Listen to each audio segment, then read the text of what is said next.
My darkest moment was when I had discovered bulimia after I graduated college, and in that moment, I felt like I was in this deep, deep, dark pit, and I was so far down I couldn't even see the light at the top, but I couldn't stop what I was doing because I was in love with that behavior, but it was just pulling me farther and farther in and away from my family, from others, from God. It was my everything in that moment, and if I didn't have it, I felt like I didn't have anything.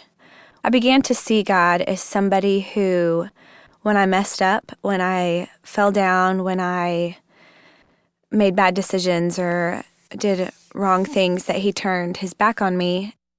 I felt pressure to conform to society and how everything that we see in the media and everything presents people that are stick thin, and I felt like that's how I should be too.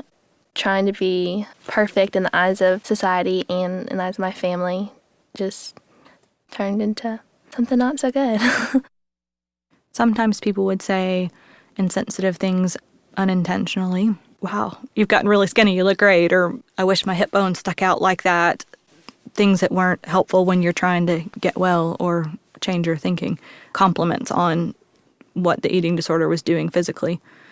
The most insensitive thing I think that I heard was when people would say, oh, I wish I could have that for a day. I wish I could be anorexic for a day.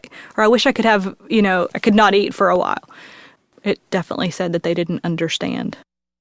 I didn't realize that I had a problem until one day I looked in the mirror, and for once I didn't see a fat girl. It was like one day my eyes opened and I saw the reality of what I was, which was just I was withering away. And I was getting bruises on my back from just my bones were sticking out.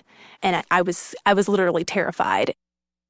I actually didn't have a relationship with God. I was not raised in a Christian home. I had never been to church, didn't know who Jesus was. I didn't have the message of Jesus and his healing power.